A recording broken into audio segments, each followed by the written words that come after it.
Caranya gimana? Kita harus belajar ulumul Quran. Ya, perangkat yang dipakai seluruh dunia termasuk kitab Itkon itu. Dan kitab Syajaratul Ma'arif itu yang saya kaji dan dikaji seluruh ulama di dunia. Karena saya ada biasa ngaji tanpa kitab-kitab yang perlu kita kaji. Saya sendiri itu bisa seperti ini ya barokahnya kitab-kitab itu. Jadi gak terlintas tapi ya tadi Rasulullah yang bisa ngendikan saja, sering iktifa, sering alap cukup dengan apa? Isyarah. Oh kalau gitu berarti al-isyarah biman silatin nutki. Isyarah itu sama dengan ijab dan kabul. Apalagi ini orang akhros, orang bisu yang nggak bisa ngomong. Lalu kalau tolak kayak apa, kalau nikah kayak apa? Ya tapi Imam Bukhari itu uniknya tadi bikin judul babu sihati tolakil akhros, kemudian cerita anak wa kafirul yatim. Nah itu kalau orang kan nggak sambung, ini sambungnya di mana? Kok malah cerita anak yatim? Ternyata kata kuncinya kahata ini seperti ini dan orang paham sangat sangat. Makanya hati-hati dengan isyarah karena kalau itu betul mengganti lafaz, berarti Anda kalau nyuwun sewu melafadzkan tolak terganti isyarah, ya agak masalah gitu.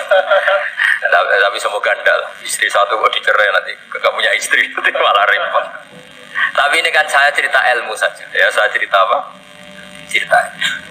Jadi kalau ada orang bilang semua yang ada di dunia itu ada di Quran, itu caranya ya seperti ini, jangan kayak orang-orang yang terlalu tekstual. Karena kalau seperti ini pasti semua ada di dunia itu ada di Quran. Karena cara pemahamannya seperti ini. Saya sering ditanya kenapa bumi ada likuifaksi macam-macam. Memang dari Quran, bayangannya Quran seperti itu. Amin tuman fis sama ayyakhsifa bikumul ardo fa idza hiya tamur. Memang dari awal Allah bikin bumi ini potensinya malah likuifaksi. Potensinya itu melumer. Tamur itu memang maknanya melumer. Dan ketika Allah nyifati bumi wal ardi dzati sod pun maknanya pecah. Dan Allah tidak sekedar mengatakan pecah, dzati sod sifat dasar bumi itu mudah pecah. Jadi kalau dzati itu sifat dasar. Jadi meskipun Quran tidak meneliti spesifik kayak para ahli gempa, tapi dari awal Allah ngendikan bumi itu dzatis sod wal ardi dzatis sod. Bumi adalah berkarakter pecah. Kenapa berkarakter pecah? Karena dari awal bumi ini lempengan-lempengan. Di Qurannya dijelaskan gitu. Wa fil ardi qita'um mutajawirat. Bumi yang kelihatannya banyak, kelihatan satu, sebetulnya dari qit'ah, dari potongan. Nah, qit'ah itu jamaknya qita'. Terus disebut mutajawirat, saling berdampingan. Kalau dalam bahasa Arab, berdampingan itu berarti sel-selnya beda. Kalau bahasa Arab bilang sesuatu yang bercampur namanya mukhalatoh, jadi satu. Kalau yang beda jenis namanya mujawarah. Nah, Al-Quran itu bilang wafil ardi qita'um mutajawirat. Bumi ini karakternya per potongan-potongannya karakternya beda. Sehingga memang potensinya bumi ini hancur. Apalagi dari awal memang dipersiapkan mau dihancurin. Makanya gak usah takut kiamat, memang rencana Tuhan mau dihancurin. Makanya sanggup takwa saja. Kalau ingin menghentikan penghancuran ini tidak bisa. Itu sudah dalam rencana Tuhan pasti di. Hanya kalau orang sufi ditanya, kenapa tidak bangun rumah? Mana aja mau rencana ngancurin bumi, gak usah rumah tata, nanti juga hancur. Tapi kalau di Islam kota saya ngomong gitu kan dia wah ini orang nggak jelas ini. Padahal yang kedonyan itu yang nggak jelas sebetulnya. Tapi ini saya cerita jadi supaya UII ya, yang didirikan ulama-ulama. Saya masih ingat ketika Profesor Zaini cerita, Pak Zaini saya ini kan kiai, saya ada punya gelar apa kok jangan minta bantuan ini. Katanya Pak Zaini dulu UII ya didirikan banyak kiai dan sebagian pendirinya juga gak punya gelar katanya. Tapi mendingan gak punya gelar manfaat daripada punya gelar gak manfaat. Malah problem. Tapi ya gak masalah, sudah ada manfaat, gak punya gelar malah repot lagi. Sudah cara berpikir gitu saja. Pokoknya sementing semuanya baik apa saja. Jadi nanti setelah sampai mengkaji ulumul Quran ya tadi seperti yang dikatakan apa Imam Syafi'i itu gampang sekali. Kenapa gampang? Karena fa'innal uqula muttarratun ila qabulil haq. Akal ini pasti dipaksa untuk menerima kebenaran. Kayak saya berkali-kali ditanya sama seorang kiai, kenapa sih Gus masalah la ilaha illallah kok sampai Nabi ngendikan wa inzana wa insaraku. Siapapun yang melafadzkan la ilaha illallah Muhammadur Rasulullah itu suatu saat pasti masuk surga. Meskipun dia pernah zina, pernah mati. Itu jelas teks hadis di Bukhari, di Muslim wa inzana wa insaraku. Meskipun zina, dan ini bukan berarti Nabi melegalkan perzinahan, enggak, ma'adzallah, enggak akan terjadi. Nabi melegalkan perzinahan. Tapi Nabi ingin ngendikan begini. absolutisme kebenaran itu tidak terganggu oleh kesolehan dan kefasikan. Karena kebenaran absolut siapapun akan ngomong seperti itu. Saya berkali-kali nyontohkan, Rektor Al-Azhar akan bilang 1 tambah 1, 2. Lonte ya bilang 2, koruptor ya bilang 2, KPK ya bilang 2, 01 ya bilang 2, 02 ya bilang 2. Karena absolutisme kebenaran. Dan Nabi itu ingin mengatakan bahwa Allah Tuhan ini kebenaran sejati, sehingga siapapun yang melafadzkan sah. Jika orang yang kafir 70 tahun sekali melafadzkan syahadat sah, tidak usah begini, Pak kafir, soleh dulu ya berapa tahun gitu, baru Anda sah melafadzkan kalimat la ilaha. Tidak ada seperti itu. Semua ulama ijma, orang kafir 70 tahun melafadzkan la ilaha illallah sekali langsung menjadi Muslim. Kenapa sah? Kebenaran absolut tidak bersyarat kesolehan maupun kefasikan. Kayak kata tadi, orang bilang 1 tambah 1 harus profesor apa anak TK boleh? Jangan mentang-mentang profesor, doktor, rektor, UGM, atau UI. Tadi anak kecil bilang berapa 1 tambah 1? 2. Udah lah, tak bilang 4. Tidak bisa. Kebenaran absolut itu orang akan sepakat. Nah, Quran itu termasuk kebenarannya absolut. Maka harusnya siapapun bisa memahami Quran, termasuk orang yang sebelum Islam. Sekarang saya tanya ke sampean, ketika Umar masuk Islam karena dengar Quran, itu dulu dengarnya apa dulu Islamnya? Dulu dengarnya, dan dia paham. Wa ma huwa min kalamil basar, ini tidak mungkin omongan manusia seindah ini. Karena mudah difahami Quran. Nah sekarang enggak, karena ada sistem akademik. Itu terus orang macam-macam urutannya. Jadi repot sekarang. Kalau kata tafsir At-Tabari lebih ekstrim lagi. Idla yuqalu masalan ifham bima la aqlala. Jadi orang-orang kafir ini kan, orang-orang kafir Mekah ini kan, Rasulullah jadi nabi ini kan semua orang masih kafir. Gak ada mahasiswa UI, gak ada orang NU, gak ada orang Muhammadiyah. Semuanya orang kafir, semuanya masih kafir. Terus Nabi membawa Quran, maka kitab pertama itu bukan ya ayuhan nahdiyun, ya ayuhal muhammadiyun. Kitab pertama kul ya ayuhal kafirun, karena pendengarnya semuanya kafir. Dan itu mereka paham. Tapi nanti soal hidayat nomor 2, tapi mereka itu yang jelas paham. Sehingga banyak orang kafir yang menjadi muslim karena mendengar Al-Quran. Jadi ini penting diketahui, karena kebenaran itu milik siapa saja dan akan mudah dipahami. Kayak tadi, kalau 1 tambah 1 2 itu rektor ya bilang 2, anak TK ya bilang 2, musuh kamu ya bilang 2, kamu atas nama sentimen dengan musuh pun tetap bilang. Nah di sini kadang Nabi ngendikan mangkola la ilaha illallah dakhalal jannah wa in zana wa in sarqa. Proporsinya seperti itu, bukan berarti Nabi melegalkan zina, bahwa kalimat ini kalimat yang kebenarannya absolut sehingga siapapun sah mengatakan itu, meyakini itu meskipun punya masa lalu seperti. Jadi jangan salah makna terus Nabi melegalkan, tidak sama sekali. Jadi saya mohon ini dijadikan satu ilmu, bahwa ilmu adalah tetap apa? Jika ada ayat kulil ladzina kafaru iyantahu yughfar lahum ma qad salam. Katakan kepada orang-orang kafir, sekali menghentikan kekafirannya yughfar lahum ma qad salam, maka kekafiran di masa lalu dia hilang dan dia hanya dengan status yang sekarang, yaitu seorang karena dia disahkan melafadzkan la ilaha illallah. Makanya pernah ada cerita, ini penting saya utarakan ke jenengan. Ada orang kumpul kebo, singkat cerita, kumpul kebo lelaki sama perempuan. Suatu saat Nabi dikasih tahu sama tetangganya, ya Rasulullah, orang yang biasa kumpul kebo itu sekarang sudah nikah. Jawabannya Nabi unik. Alhamdulillah, kira-kira gitu kalau bahasa Indonesia. Qad kharaja min sifahin ila nikahin. Dia sudah keluar dari tradisi zina, sekarang dia sudah dengan kehormatan nikah. Maksudnya gini, kalau malam Senin dia belum nikah, kumpulnya akan masih kumpul kebo bertahun-tahun gitu. Paginya dia nikah, malamnya kumpul sudah kumpul sunnah karena sudah nikah. Jadi tak sama seperti tadi. Kalau dia belum melafadzkan kalimat tauhid, ya statusnya dia kafir. Sekali melakukan kalimat tauhid, ya statusnya dia muslim atau mukmin. Sama.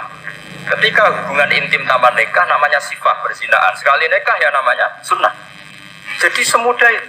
Dan Nabi tidak tanya macam-macam. Mau ngendikan qad kharaja min sifahin ila nikah. Sudah keluar dari tradisi sifah menuju nikah. Pertanyaannya gini, kenapa enggak disyaratkan ini itu untuk nikahnya? Misalnya macam-macam. Ya sebetulnya syarat itu pasti ada, cuma begini. Orang yang ingin menghentikan keburukannya harus kamu katakan sah sekarang juga, karena kita mengesahkan penghentian keburukan. Jangan lalu orang yang mau tobat malah dipersulit. Jadi misalnya la ilaha illallah, kamu belajar makhraj dulu, bilangnya lah benar. Belajar bahasa Arab dulu. Ya kacau. Apalagi saya persiapkan seremonialnya dulu, nanti di masjid di syuting supaya satu Indonesia tahu yang Islamkan saya itu kiainya yang engkek, malah repot lagi. Ini penting saya utarakan supaya clear. Jadi saya ulang lagi. Al-ibratu bi umumil lafzi la bi khusus sabab. Allah ya gak apa-apa cerita Nabi Musa, cerita Nabi Isa, cerita misalnya begini, bolehkah orang soleh itu jadi raja? Jawabannya harus bilang boleh. Karena Allah pernah menfigurkan tokoh soleh yang bernama Sulaiman dan Daud, dan beliau adalah raja. Ketika Imam Syafi'i ditanya, bolehkah orang Islam tidak kawin? Ya asal dia ada zina ya boleh, karena Allah menyebut hamba yang soleh dan sebagian mereka tidak nikah, yaitu Nabi Yahya dan Nabi Isa, yaitu wasayyida wa hasura wa nabiyya minas sholihin. Jadi cara berpikir Imam Syafi'i gampang. Bagaimana hukumnya orang Islam yang nggak nikah padahal dia tapi asal nggak zina loh? Ya jawabannya ya boleh, karena Allah mensifati Nabi Yahya dan Isa dengan status hasur, tidak apa? Nikah. Bolehkah seorang soleh jadi raja? Ya boleh. Daud dan Sulaiman itu seorang soleh dan jadi raja. Bolehkah orang soleh itu fakir? Wah sudah banyak, nggak usah dibolehkan, sudah banyak. Jadi gampang sekali Quran di depan ahlinya itu. Jadi kalau Imam Syafi'i ditanya, fa inna wa ta'ala dzakara abdan sholihan wa qala wa sayyida wa hasura wa nabiyyam min sholihin. Ternyata ini orang yang ditanya, apakah boleh orang soleh itu jadi politikus, jadi pejabat? Ya boleh saja. Faqad atayna ala Ibrahim al-kitab wal hikmata wa atainahum mulkan azim. Jadi ini yang boleh bukan sekedar Ibrahim. Padahal di ayat itu tentang ala Ibrahim. Cara berpikir ya tadi, ternyata kesalehan tidak mengganggu jabatan. Ya tentu ya maksudnya untuk kesalehan juga. Jika agama ini gampang. Makanya kalau ada yang tanya bagaimana perempuan punya aktivitas, ya jawabannya asal kebenaran ya boleh. Allah cerita Bilqis dan itu raja perempuan. Di hadis banyak ketangkapan Aisyah memimpin, macam-macam. Jadi gampang saja. Nah, kenapa sekarang banyak orang berdebat tentang Quran dan nyuwun sewu sampai pada level gontok-gontokan ekstrim? Karena mereka nggak mau belajar ulumul Quran. Kegiatannya debat tukaran. Yang bingung kita, yang waras ngalah lah kira-kira gitu. Jadi nggak pernah ngaji Quran, gegernya. Ya kacau. Ada ulumul Quran, itu yang namanya kitab Al-Itqan, dan itu dibukukan oleh ulama dan gampang sekali. Pernah ya Sayyidina Umar ketika Futuhat, beliau sudah Futuhat itu mengalahkan musuh-musuh Islam yang memusuhi Islam. Perlu dicatat, musuh-musuh Islam yang memusuhi Islam, karena kalau yang tidak memusuhi Islam nggak boleh dimusuhi juga ya. Singkat cerita ditanya, kenapa kita tidak tasakuran besar-besaran, kita kan sudah menang. Padahal disambut sedemikian rupa. Jawabnya Umar apa? Inna wa ta'ala qad ayyara qauman faqala adhabtum thayyibatikum fi hayatikumud dunya wastamta'tum biha. Allah itu mengkritik kelompok kaum yang dalam hidupnya itu foya-foya. Maka saya akan mengurangi foya-foya itu supaya saya menyisakan jatah foya-foya saya sampai di surga. Nanti orang kafir ketika dimasukkan neraka di antara taubihnya Allah. Taubah itu ya semacam kayak disalahkan gitu. Adhabtum thayyibatikum fi hayatikumud dunya, jatah-jatah kenikmatan kamu, salah kamu habiskan di dunia. Sehingga kita harus pernah pas enak-enak tidur, tahajud, wiling-wilingan, ngurangi jatah. Sayyidah Aisyah tuh cantik sekali, tapi sudah nuru mujur di depan Nabi tetap sholat. Kalau sampai istrinya tidak cantik saja gak pernah tahajud. Itu masalah besar. Itu Aisyah, itu kenangannya Aisyah. Saya ini kurang cantik. Sampai Nabi kalau sholat udah tidur di depannya masyhur. Wa ana mu'taridhatun, saya tidur malang di depan. Nabi kalau berdiri sikilnya aku tak dojorno. Kalau Nabi mau sujud tak ingkert. Nabi terus saja tahajud. Dan saya yakin itu sunnah, tidak ada yang niru itu. Aisyah loh, bukan yang Saudah, Aisyah. Di semua riwayat itu, kalau Saudah kan mungkin wah pantesan Saudah kan gitu. Ini Aisyah. Terus ada cerita lagi betapa Rasulullah memang Nabi betul. Aisyah itu istrinya paling cantik. Kan yang nyanyi cantik itu hanya Aisyah, Zainab sama Sofia. Kira-kira rivalnya itu. Ya rivalnya itu kira-kira. Ya sebagian ya cantik tapi enggak sekelas ini. Rasulullah itu malam-malam keluar. Pikiran Aisyah pasti ke sebagian rival saya. Doro itu maru kalau coba. Dibuntuti sama Aisyah. Nabi nggak tahu kalau dibuntuti Aisyah. Ini hadis riwayat doa masuk kuburan. Jadi hadis itu ya unik. Kalau nggak di tangan ulama itu jadi kacau. Bab doa li ahli kubur. Bab mendoakan ahli kubur itu babnya itu tentang cemburu. Walhasil karena Nabi keluar, wah ini mesti nggak bener, ini paling ke Sofia atau ke ya pokoknya Zainab yang cantik-cantik. Ditututi sama Aisyah. Nabi nggak tahu. Ternyata Nabi itu kebagi itu. Assalamualaikum warahmatullahi wabarakatuh. Wa inna insyaallah bikum lahiqun. Jadi barokahnya cemburu. Hadis itu ada rawinya. Oh, ternyata ke kuburan toh. Itu sampai pulang. Jadi hadis itu diriwayatkan Aisyah. Khirto itu cemburu. Saya ini cemburu sama Nabi malam-malam. Tak tututi juga mau kuburan. Lah, sahabatnya tanya muridnya Aisyah, lalu baca apa? Assalamualaikum warahmatullahi wabarakatuh wa inna insyaallah bikum lahiqun. Kalau sampean kan enggak dibuntuti dok bar tenang. Pasti barbaran.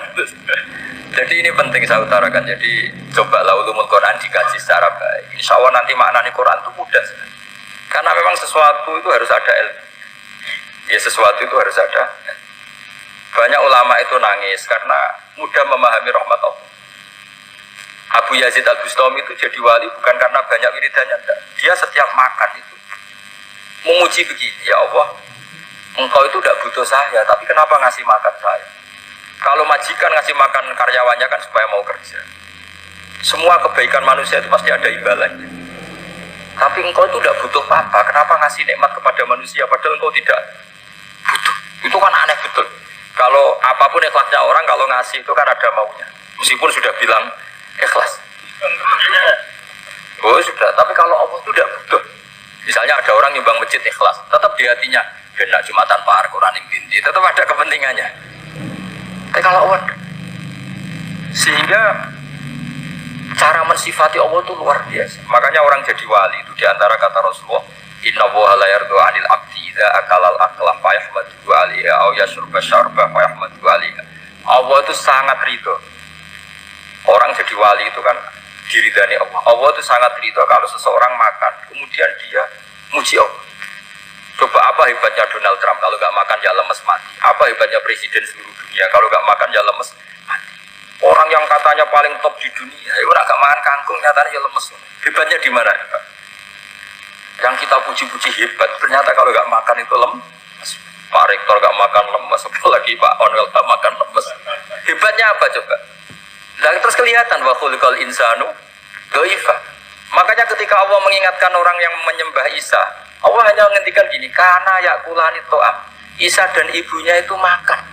Maksudnya kalau nggak makan itu ya kamu kebayang nggak punya Tuhan terus Pak Tuhan jangan lemes, monggo darian. Kayak apa malunya kita punya Tuhan kalau nggak makan apa? Lemes. Terus nanti cerita alhamdulillah tadi Tuhan mampir sini. Tadi lemes lah tak kasih makan bergas lagi.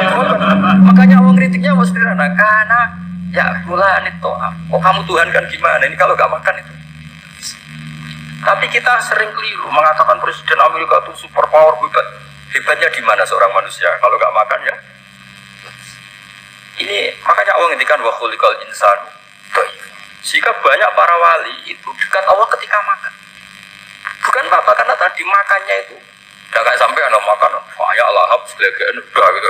Itu enggak setiap makan ya Allah betapa lemahnya saya. Yang katanya rektor, yang katanya profesor, katanya orang alim kiai, katanya pengurus NU, pengurus Muhammadiyah, ternyata kalau udah makan lemes. Kerennya di mana lemes? Sehingga terus tawadu, terus macam-macam. Jadi ini penting. Jadi Allah mengingatkan manusia itu dengan makan. Makanya Nabi Rasulullah ngendikan Allah itu sangat ridho seseorang yang setiap makan puji Allah. Tapi sekarang orang makan tuh banyak yang enggak menjiwai. Karena ada aturannya sebetulnya, ngunyahnya sampai sekian kali. Ya, tapi sekarang kan sudah ada seperti itu. Makanya sekarang wali sudah enggak banyak. Pendaftarnya juga sudah ada banyak. Apalagi orang-orang intelek itu sudah enggak tertarik daftar wali. Memangnya kalau sudah jadi wali dapat uang malah repot lagi kalau. Tapi ini saya cerita orisinilnya ilmu Quran. Ketika Allah mengkritik Isa itu hanya ketika dituhankan maksudnya. Itu hanya dengan kalimat kana yakulan itu Isa dan ibunya sama-sama. Dan ketika Allah memuja Rasulullah SAW dan para nabi, itu pujaannya itu aneh. Wa ma arsalna qablaka minal mursalin illa innahum la ya'kuluna ta'ama wa yamshuna fil aswaq. Saya tidak pernah menugaskan para rasul kecuali mereka itu ya makan dan jalan-jalan di pasar.